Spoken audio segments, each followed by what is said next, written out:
Deus, essa oportunidade que Ele nos dá para que a gente possa, em Seu nome, falar sobre tudo que nós precisamos ouvir e aprender. No Pai Nosso, iniciamos a noite de hoje. Pai nosso, que estás nos céus, santificado seja o vosso santo nome. Venha a nós o vosso reino, seja feita a vossa vontade, assim na terra como nos céus. O pão nosso de cada dia nos dai hoje. Perdoai as nossas dívidas, assim como devemos perdoar os nossos devedores.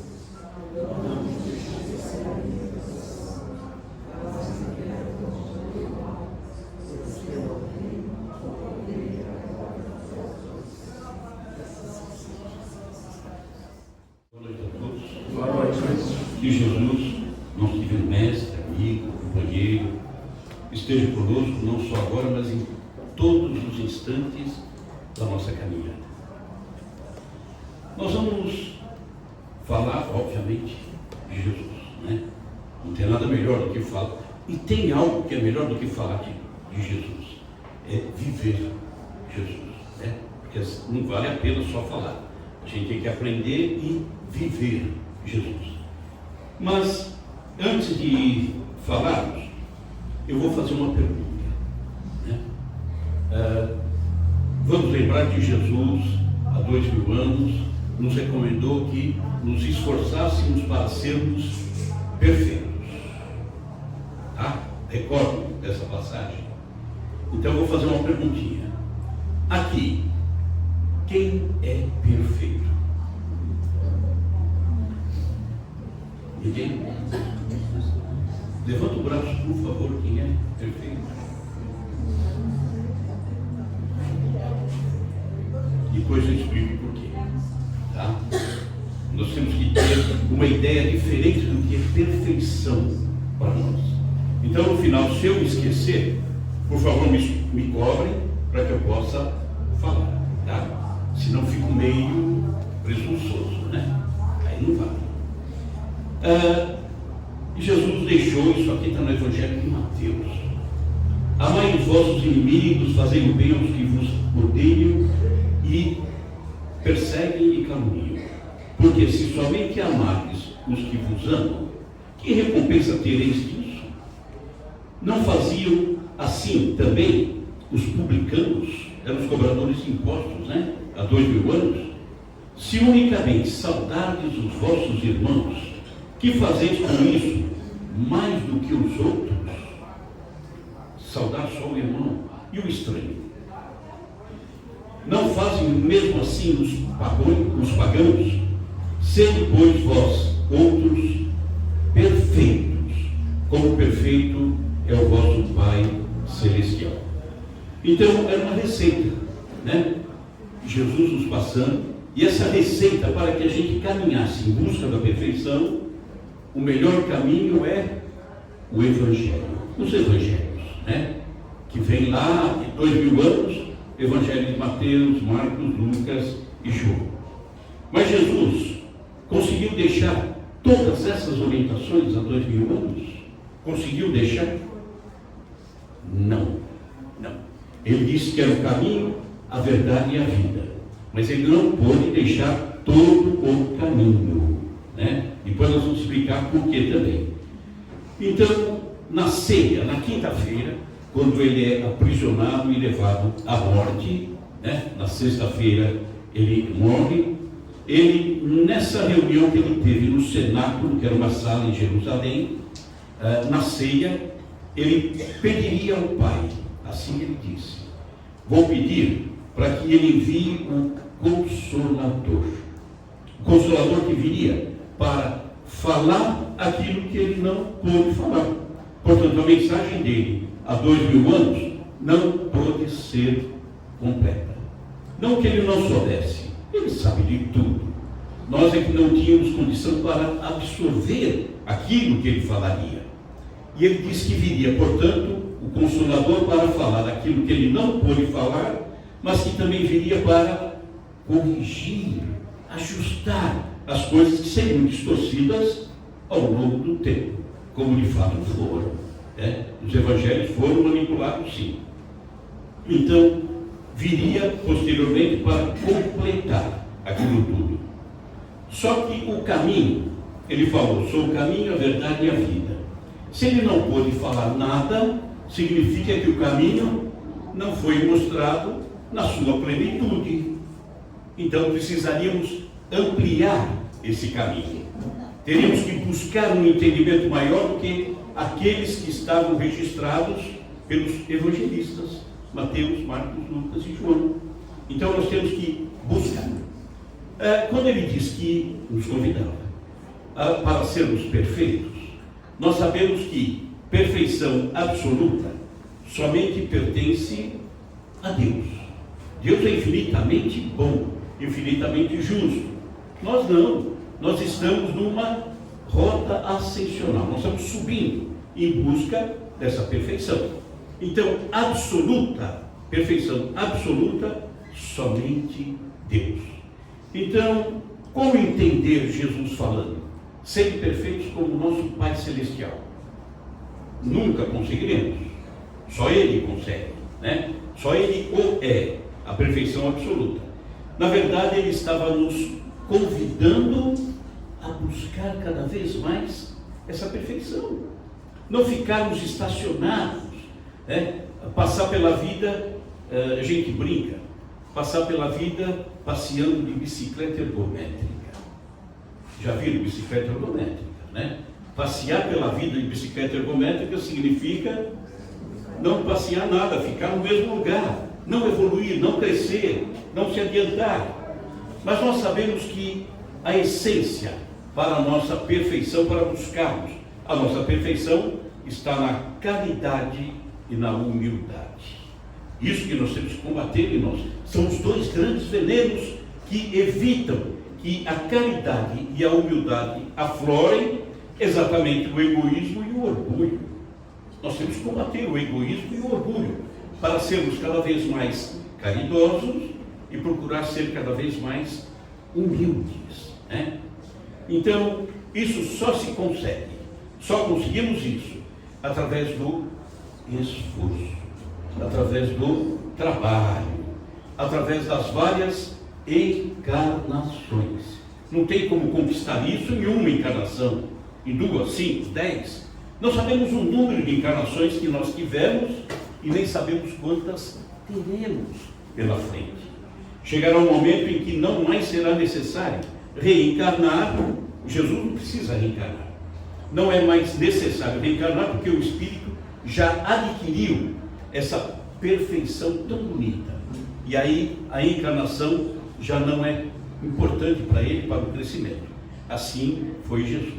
Quando esteve aqui encarnado, ele veio para uma missão, não por uma necessidade dele. Então, para crescer, nós sabemos que o melhor caminho, a melhor orientação, exatamente o Evangelho, né? Agora, o que a gente acha? Será que há 2000 anos foi fácil para Jesus deixar a sua mensagem? Foi simples? O que vocês acham? Não foi. Mas ele veio a trabalho do Pai, a serviço do Pai. Então, por que essa dificuldade? É que entre a vontade do Pai, total, absoluta, e a implantação aqui na Terra, tem uma pecinha que costuma dar problema. Quem é essa pecinha que dá problema? Somos nós, o ser humano, né? A mensagem é boa, maravilhosa, o professor nem se fala, Jesus. E por que as coisas vão caminhando vagarosamente? Porque essa pecinha dá problema, e é natural que dê. Por quê? Porque nós estamos em evolução, e estando em evolução, eu não entendo certas coisas que eu vou entender depois. Mas como não entendo hoje, fica difícil absorver determinadas coisas, fica difícil ter um melhor caminho, né? Falhamos, todos nós falhamos e falhamos. Então, para entendermos isso tudo, a dificuldade de Jesus, vamos voltar ao contexto histórico, há 2000 anos atrás. Tá? Então, vamos ver o que aconteceu. O povo judeu era um povo extremamente orgulhoso. Era o povo escolhido de Deus, né? E se sentiam como o melhor biscoito do pacote. Então, eles eram especiais no entendimento deles, né? Então, eles eram, em razão disso, extremamente orgulhosos. E esse orgulho gerou, ao longo do tempo, vamos voltar séculos, né? Vamos voltar para Abraão. Gerou para eles uma série de confusões, uma série de sofrimentos, invasões, exílio, guerras. Tudo isso custou para eles. Por quê? Porque eles se sentiam os melhores. E normalmente é como candidato prefeito, aquele que quer ser o melhor é atacado por todos, né? Não é atacado por um, é atacado por todos. Então era assim que acontecia com eles, os judeus. Então, há 2000 anos, eles passavam por situações complicadíssimas. Há 2000 anos, a época de Jesus. Quem dominava aquela região era o Império Romano. E esse domínio em cima do judeu, em cima de um povo tão orgulhoso, imagine só, o romano dominando tudo, tirando o suor deles, o trabalho deles, através de pesados impostos. Imagine o dominador romano exercendo sobre eles uma pressão e insultos, né? Aquilo que acontecia normalmente quando tem aquele que domina e aquele que é dominado. Isso acontece normalmente. Por isso que eles ficaram aguardando a chegada de um Messias. Já vinha, séculos antes, os profetas pregando a chegada do Messias. Só que o Messias que haveria de vir era um Messias que vinha para libertá-los de um jugo. É aquele aqui de dentro, né? O orgulho, o egoísmo. Ele vinha trazer o ensinamento para que o judeu mudasse o comportamento. Mas eles entendiam, em razão de tanto sofrimento que passavam, tanto insulto, tanto orgulho ferido, eles imaginavam que o Messias seria aquele que viria para libertar do jugo romano.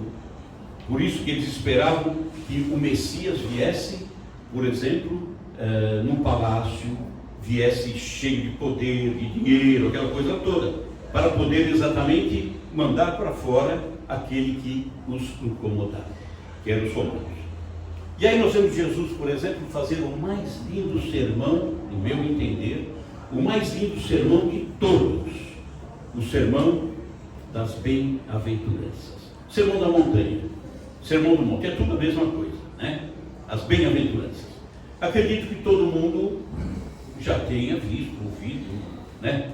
Então, ele é tão lindo que até Gandhi, Mahatma Gandhi, que não era cristão, ele disse, já partiu Gandhi, disse que se todos os escritos sagrados se perdessem, mas restasse tão somente o sermão da montanha, ou das bem-aventuranças, a mensagem estava dada. Por quê? Porque ali resume tudo, né? A entender o porquê da aflição, o porquê do perdão, o porquê da necessidade da humildade, vai por aí afora. Se nós conseguirmos fazer isso, nós estamos no caminho certo. A mensagem, portanto, estaria totalmente dada. Então é no Sermão do Monte que Jesus nos deixou as bases da sua doutrina moral. Está lá, no Sermão do Monte. As qualidades, as virtudes necessárias para que nós pudéssemos vir a entrar no reino dos céus.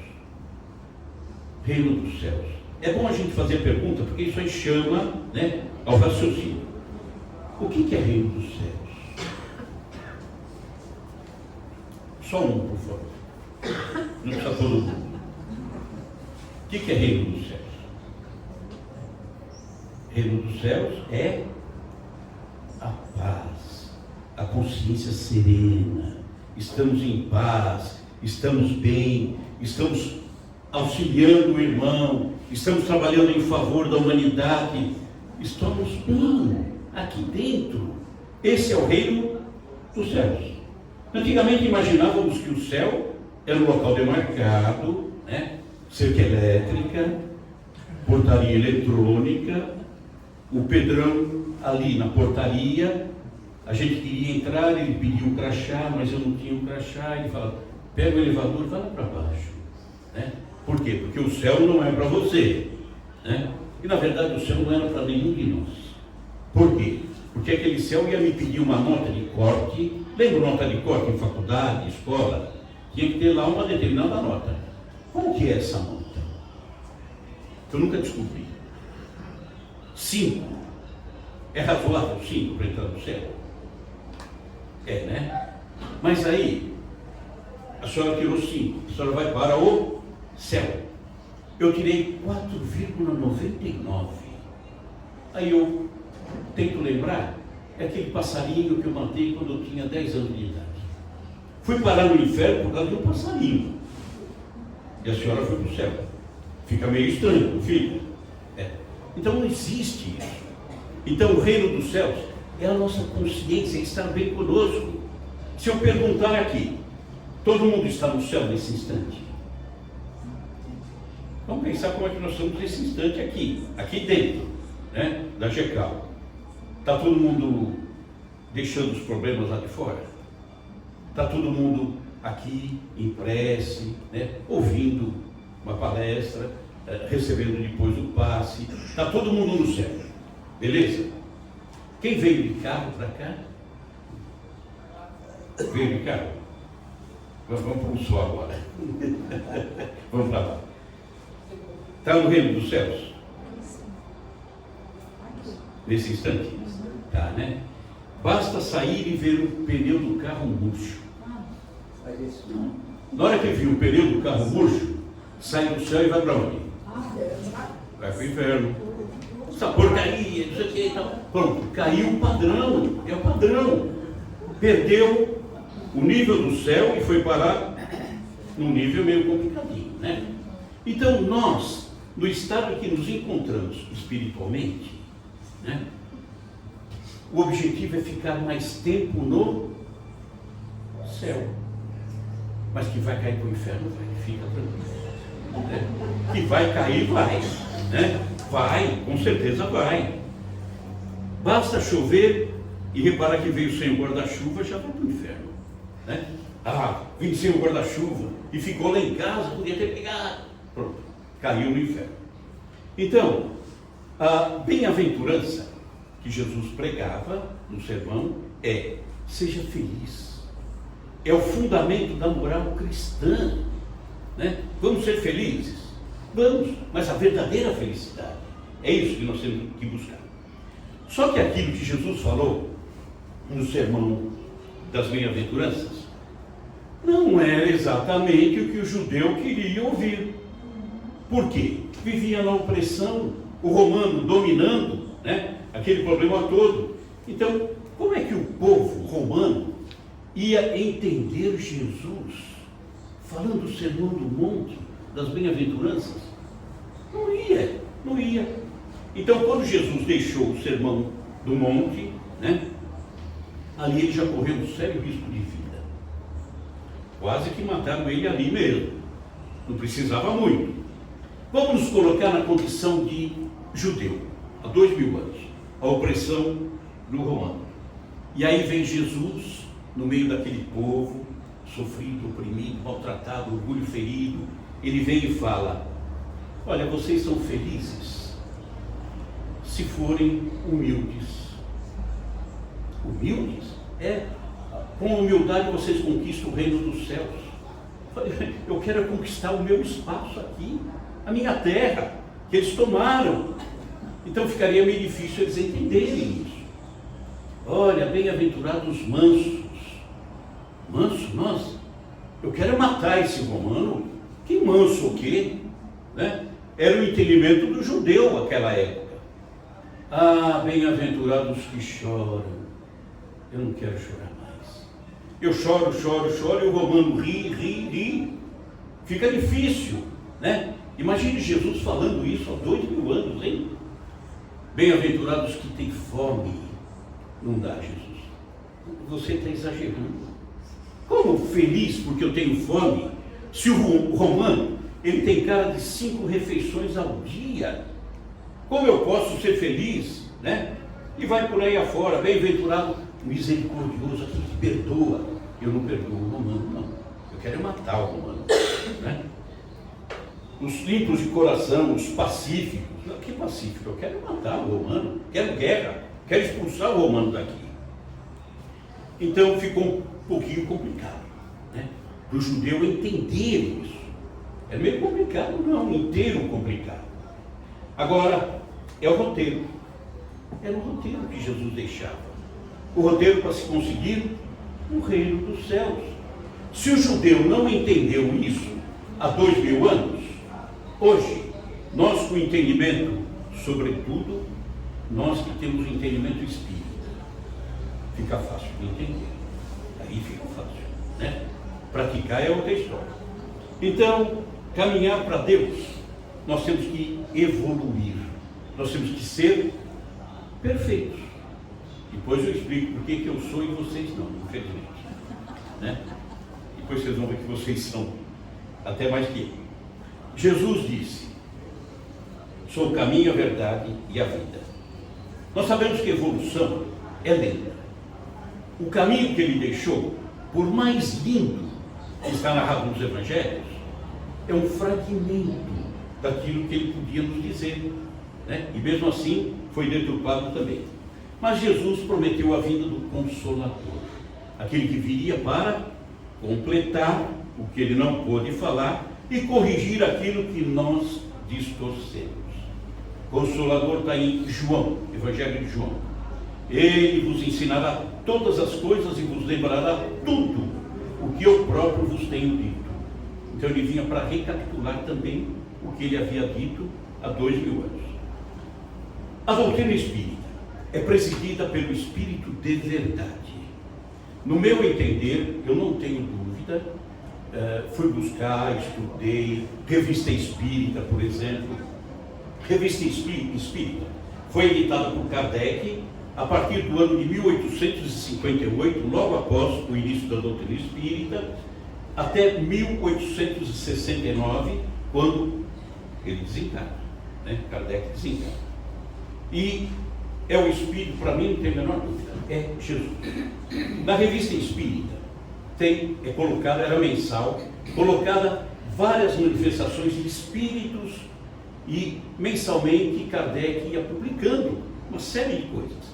E tem um número grandioso de espíritos, quem quiser procurar, é interessante, revista espírita, na internet vocês encontram todas elas.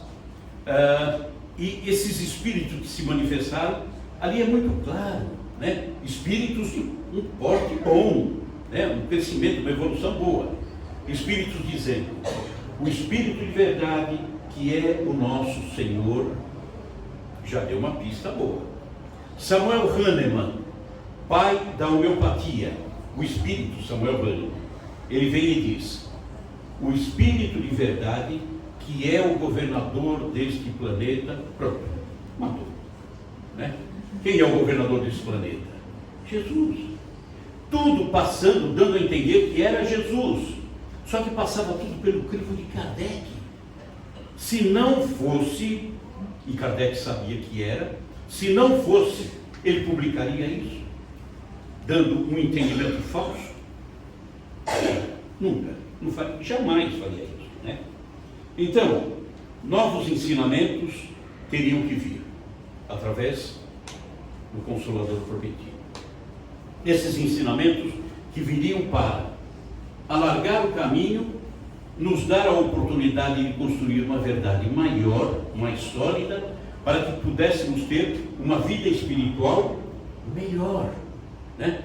Então, a doutrina espírita alarga o caminho que Jesus já nos deixou.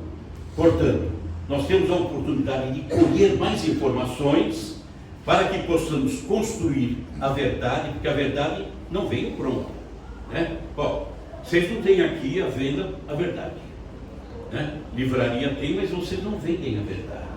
Por quê? Porque a verdade é construção individual. Cada um constrói a sua verdade, né? Quanto mais o caminho se alarga, e a doutrina espírita vem exatamente para alargar esse caminho, me dá a chance de construir uma verdade cada vez maior, para que eu possa ter uma vida cada vez melhor do ponto de vista espiritual. Ou seja, o Consolador prometido vem para alargar o Evangelho, o caminho, né? Vou falar algo que talvez nunca tenham, pelo menos eu nunca ouvi até hoje, né? Todos esses anos de doutrina, uma coisa que eu pensei, de vez em quando, ou mais de vez em sempre, eu tenho insônia. E na insônia, ao invés de ficar contando carneirinho, eu fico pensando em Jesus. Um aprendizado, né? Vem aí, orientação, aí eu começo a pensar, a raciocinar. E aí teve um insight, uma informação que logo no dia seguinte eu fui vasculhar, né? Inquieto com aquilo.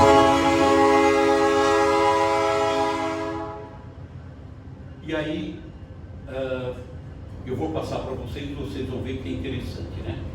O Consolador vinha para corrigir distorções e complementar, né? Então vou voltar novamente a 2000 anos atrás.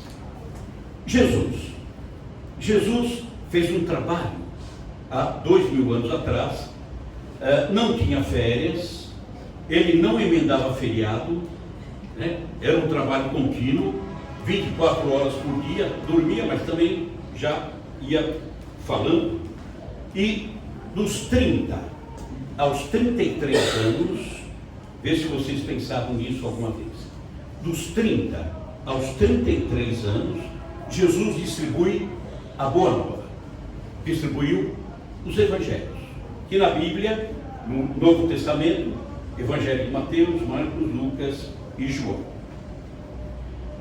3 anos. 3 anos representa 1100 dias, mais ou menos.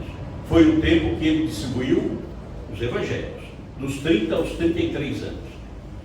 E aí eu comecei, inquieto, a contar, peguei a Bíblia que tenho em casa, Novo Testamento, comecei a contar o número de páginas que cada Evangelho tem. Alguém já contou isso? Não. Mateus, na minha Bíblia, varia um pouquinho por causa da impressão. Mateus, 29 páginas. Marcos, 17 páginas. Lucas, 28 páginas. João, 22 páginas. Total, 96 páginas. Cada página, como tem colunas, na minha, pelo menos tem, significa dizer que cada página tinha 112 linhas. Multiplicado por 96 páginas, coisa de maluco, né? Que não consegue dormir.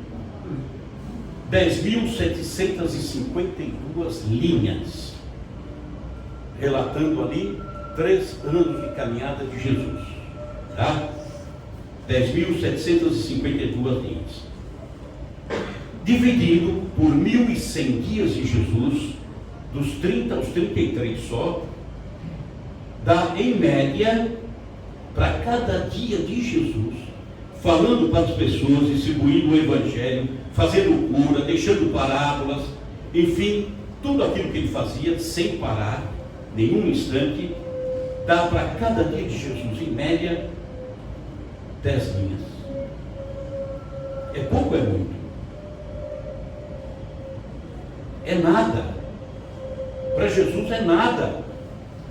Ou seja, quanto que escapou das narrativas evangélicas a caminhada de Jesus? Dá para a gente imaginar que muita coisa, muita coisa. Então, ele distribuiu a Boa Nova em 3 anos, narrando-se 10 linhas por dia. Era só ele levantar, conversar com a primeira pessoa, deixar a primeira parábola do dia, já foram as 10 linhas.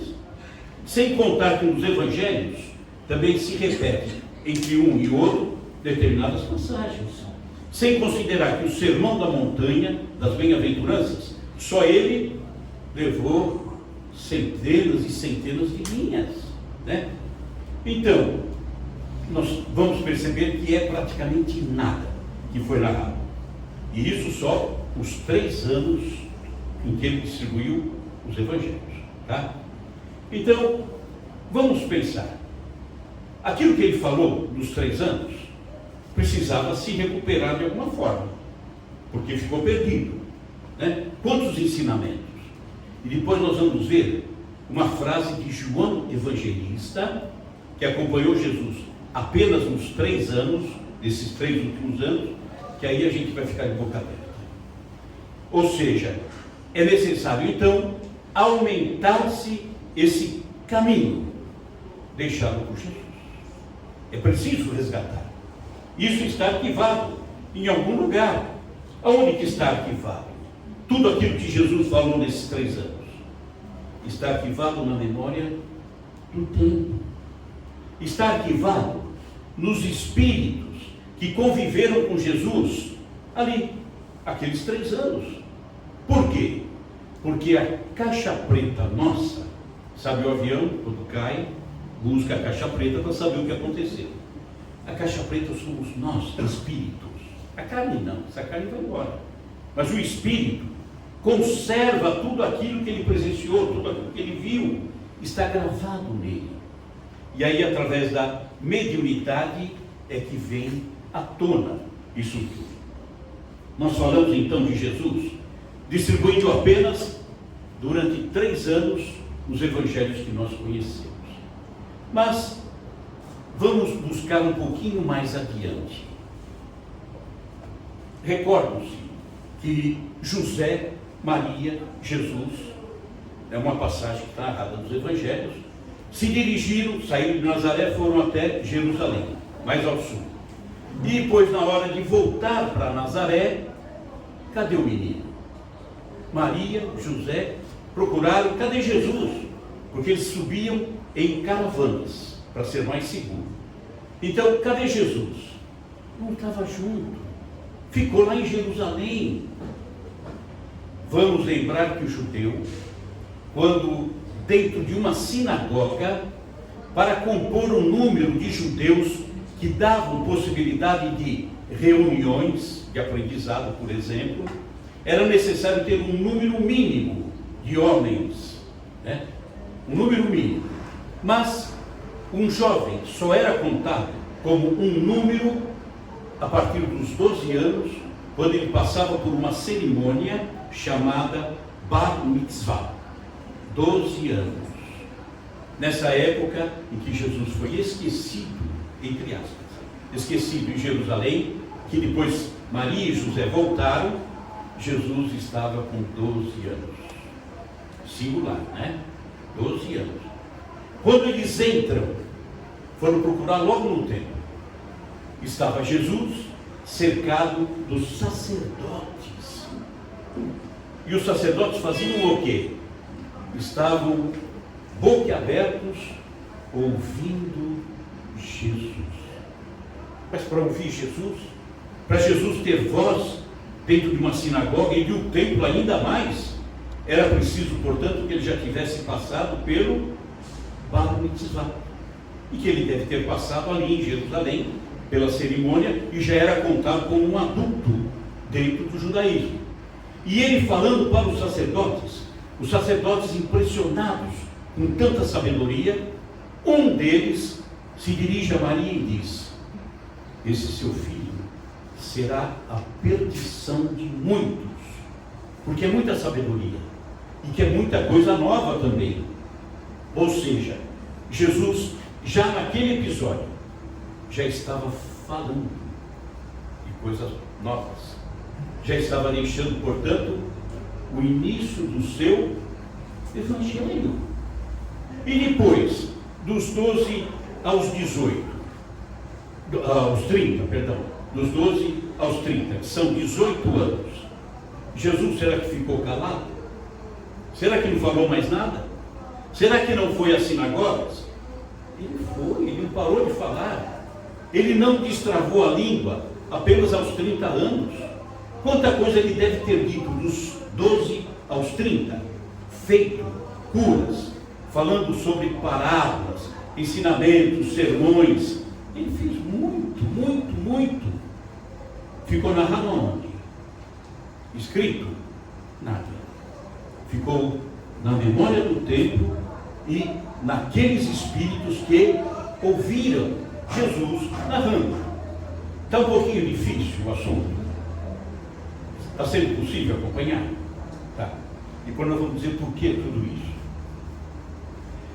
Como ficou gravado no coração de muitos, nós vamos lembrar, por exemplo, na época de Jesus, há 2000 anos, um senador romano, nome dele, Públio Lentulus. Alguém já ouviu falar? Senador Públio Lentulus, romano, que estava naquela região de Jesus. Ele ouviu Jesus, ele se encantou com Jesus. Mensagens de Jesus ficaram gravadas naquele espírito.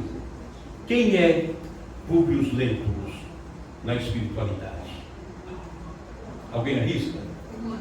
Emmanuel. Quantas mensagens Emmanuel nos traz? Né? Além de pesquisar na espiritualidade, quanta coisa estava embutida nele mesmo, de ter presenciado, acompanhado Jesus. Neio Lúcio.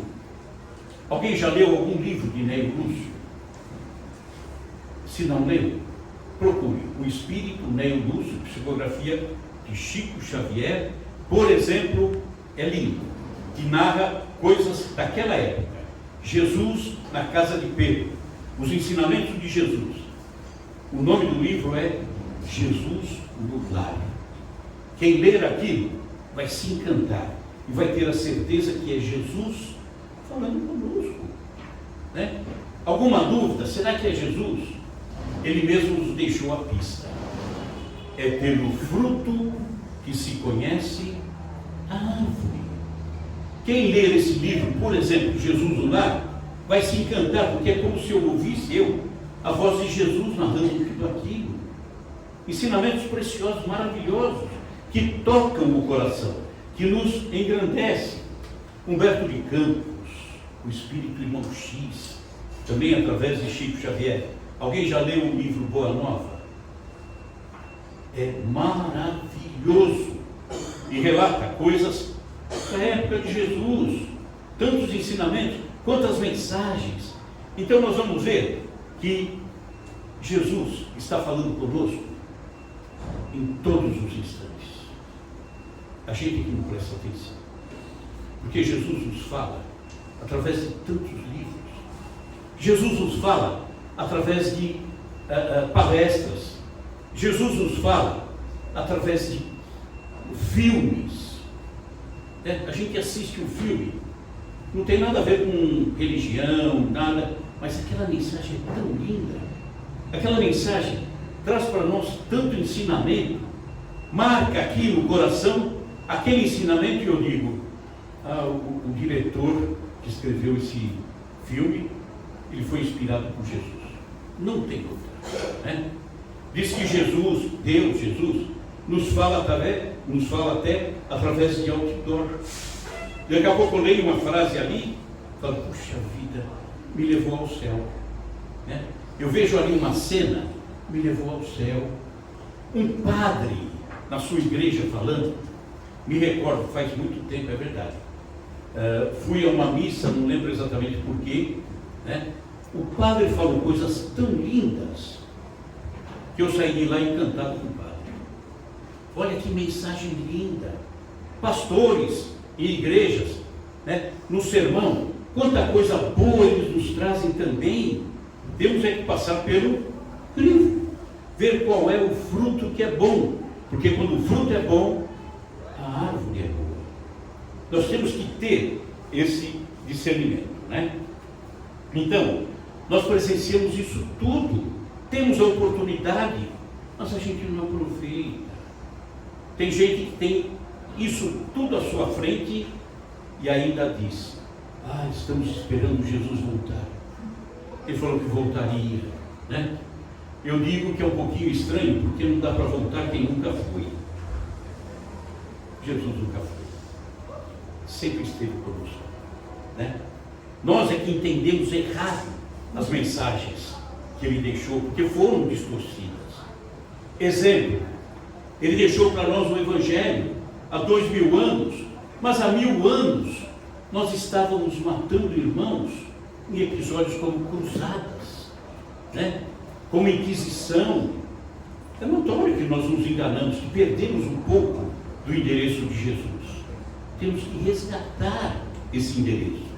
E aí nós vemos a doutrina espírita, linda, porque ela vai buscar o cristianismo lá no seu nascedouro, quando não havia influência de Roma, por exemplo, mexendo nas mensagens, quando era pura a mensagem de Jesus, e que ela vem até nós, através da doutrina espírita, para que a gente possa recuperar na origem aquilo que ele deixou, corrigir, e aquilo que ele não falou,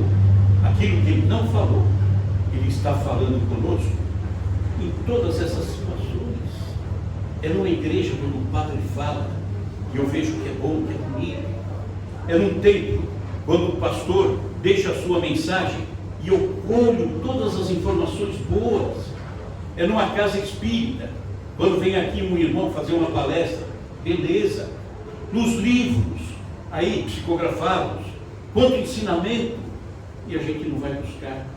Filmes, quantos filmes bons, e nós deixamos de lado. Então nós podemos entender, para mim é extremamente claro, a mediunidade está nos trazendo de volta aquilo que Jesus falou e foi deturpado, e está nos trazendo para cá aquilo que Jesus não pôde falar, não teve oportunidade de falar. Se nós formos ver o Evangelho segundo o Espiritismo, todo mundo já teve a oportunidade de ler? Evangelho segundo o Espiritismo, um dos livros básicos da doutrina. Kardec colocou uma nota nesse Evangelho segundo o Espiritismo, que diz assim: a instrução transmitida por via mediúnica resume a um tempo o verdadeiro caráter do Espiritismo e a finalidade desta obra.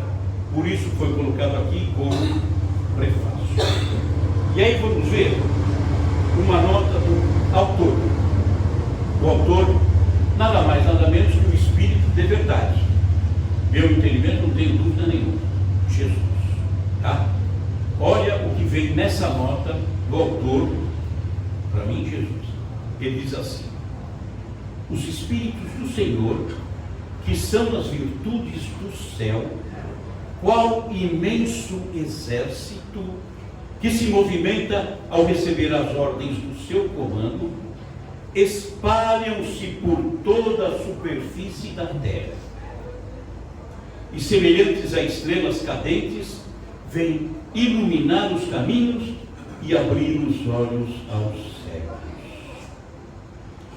Eu vos digo em verdade que são chegados os tempos em que todas as coisas hão de ser restabelecidas no seu verdadeiro sentido, para dissipar as trevas, confundir os orgulhosos e glorificar os justos.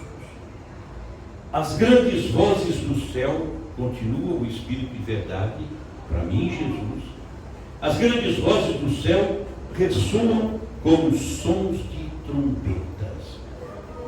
É tudo uma alegoria, né? Que era a forma como Jesus se expressava, era asiático, e o asiático se manifestava através de alegoria, né? Não era objetivo como os ocidentais são. Os orientais eram mais floreados. As grandes vozes do céu ressoam como sons de trombetas, e os cânticos dos anjos se lhes associam. Nós nos convidamos a vós, homens, para o divino concerto. Tomai da lira, fazei uníssonas vossas vozes, e que num hino sagrado elas se estendam e repercutam de um extremo a outro do universo. Continua Jesus. Homens, irmãos a quem amamos, aqui estamos juntos de vós. Amai-vos também uns aos outros, e dizei no fundo do coração, fazendo as vontades do Pai que está nos céus. Senhor, Senhor, e podereis entrar no reino dos céus. Que reino dos céus? Nós falamos no início, qual é o reino dos céus? É a serenidade, né? É buscar esse entendimento. E da maneira como ele fala, exércitos vêm, ressoam como sons de trombeta. Ele está falando dos espíritos que estão se manifestando por toda a terra e que começaram de uma forma muito mais firme, muito mais contundente e que foram ouvidos já nos meados dos anos 1800. E a espiritualidade não para de falar conosco. Nós vemos ele se manifestando e irmãos com mediunidade escrevendo essas mensagens que vamos receber e que calam no fundo do nosso coração se nós passarmos pelo crivo e entendermos que elas são válidas. Porque se não for válida, rechaça. Ninguém é obrigado a engolir. Na introdução do Evangelho, segundo o Espiritismo, ele fala, Kardec, que o Evangelho de Jesus foi dividido em 5 partes, né, que estão contidas ali. Primeira parte, ele fala dos atos comuns acontecidos há 2000 anos, fala dos milagres, fala das predições, fala das palavras que Jesus deixou e que igrejas utilizaram essas palavras para consolidar seus dogmas. Esses 4 pontos, cada um pensa como quer, cada um interpreta como quer, aí é livre interpretação.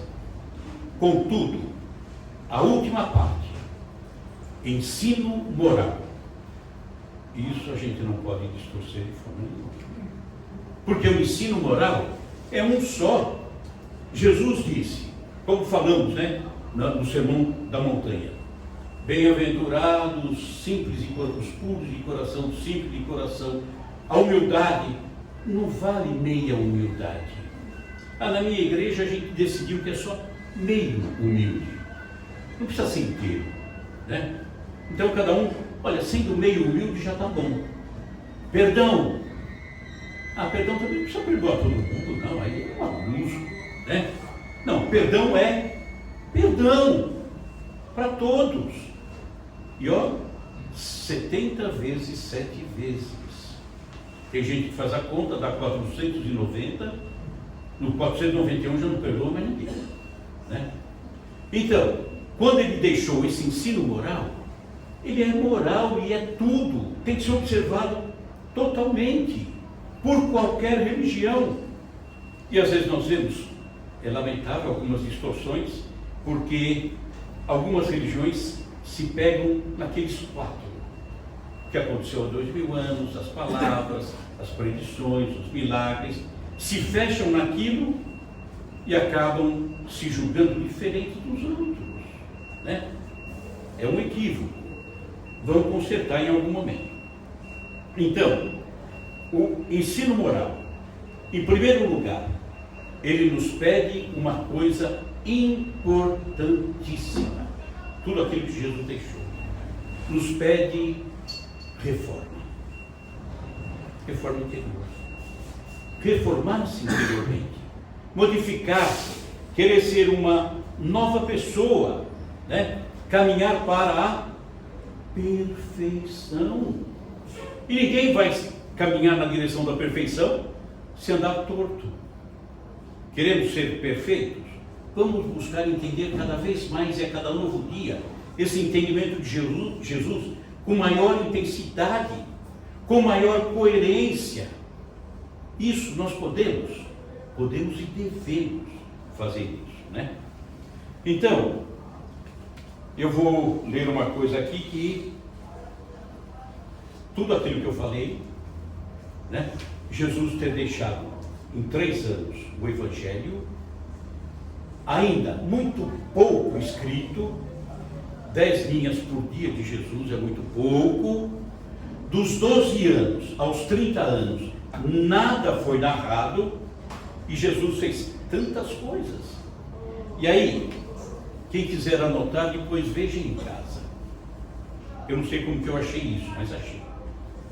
Evangelho de João, capítulo 21. João acompanhou Jesus apenas nos 3 últimos anos, né? Só viu Jesus ali nos 3 últimos anos, mas tomou conhecimento de muita coisa que aconteceu antes, né? Lucas, por exemplo, escreveu o evangelho dele como um repórter. Lucas não conheceu Jesus, mas ele entrevistou muita gente. Uma delas, Maria de Nazaré, a mãe de Jesus. Mas olha o que João escreveu a respeito de Jesus. Jesus realizou ainda muitas outras maravilhas. E João narrou só parte daqueles 3 anos. E uma parte só. Continua João. Se todas as maravilhas, todos os feitos, todas as narrativas de Jesus, ele põe então, se todas elas fossem escritas, uma por uma, acredito eu, é João falando, que nem mesmo o mundo inteiro seria capaz de conter os livros que se escreveriam. Nos dá uma ideia de grandeza.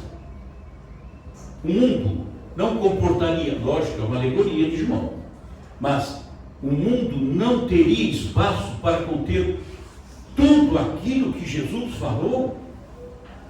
E aí eu pego a minha Bíblia, o Novo Testamento, 96 páginas. É tudo aquilo que ele falou, tudo aquilo que ele deixou.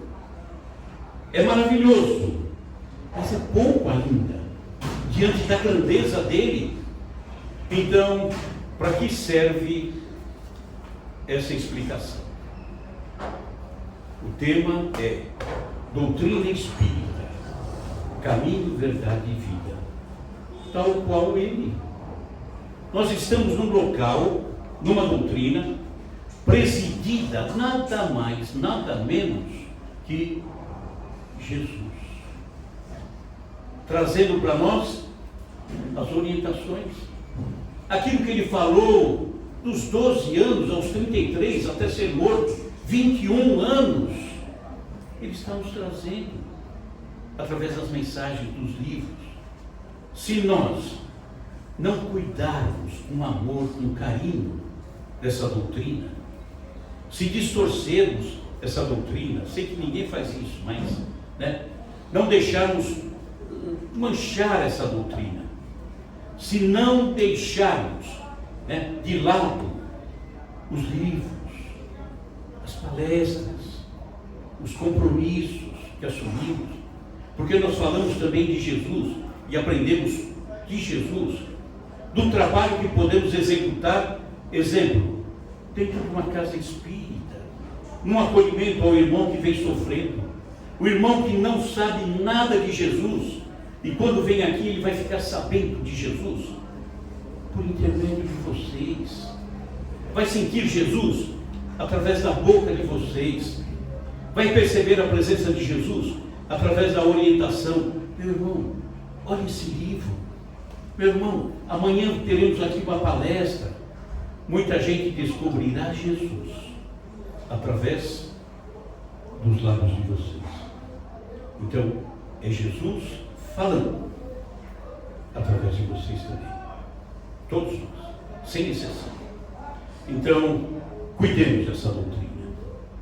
Pensemos na mediunidade. Mediunidade bem empregada, bem utilizada, bem distribuída, trazendo consolo, trazendo ensinamento. Já viram o consolo que uma mensagem psicografada traz a um pai, a uma mãe, cujo filho partiu? É Jesus falando. Estou vivo. Continuo aqui. Continuem seguindo aí o melhor caminho. Se amparem, ajudem.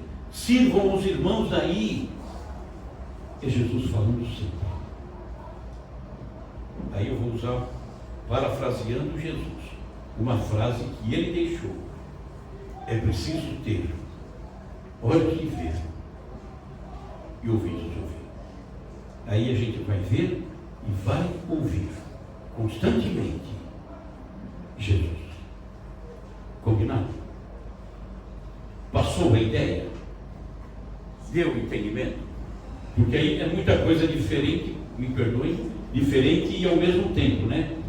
Mas que nos dá a ideia da grandeza de Jesus e da grandeza de Jesus que ainda não foi resgatada. Tá?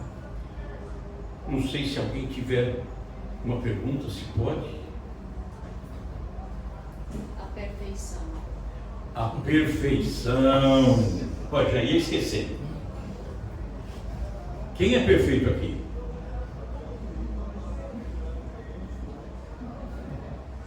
Ninguém ainda? É. Sabe por que eu tive a prepotência de dizer que eu sou perfeito? Ontem eu estava cheio de defeitos. Hoje eu estou cheio de defeitos. Mas consegui sanar um pequenininho.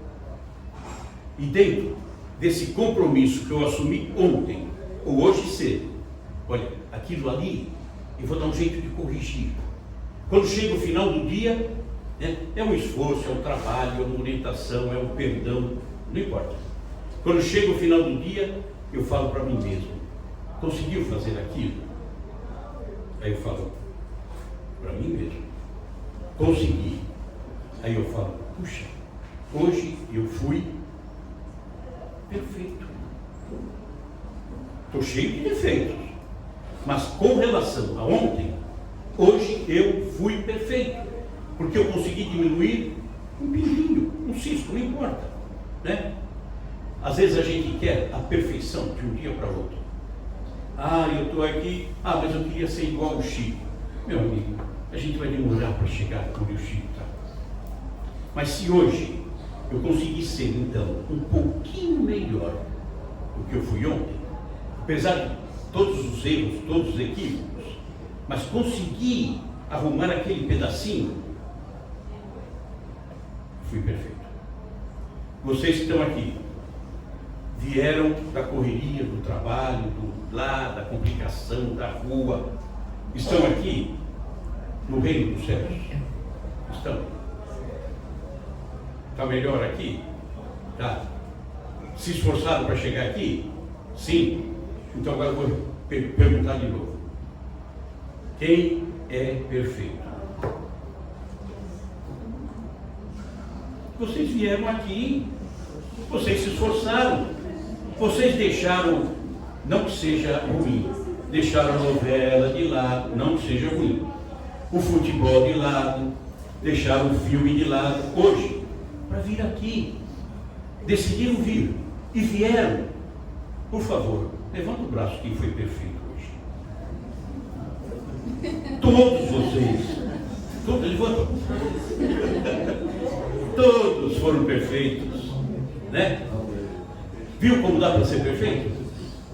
É que a gente se cobra demais.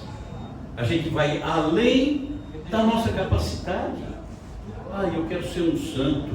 Olha, se a gente fosse santo, tivesse condições de ser anjos, Deus seria injusto. Por quê? Porque Ele nos fez reencarnar na Terra. E nenhum de nós tem asas.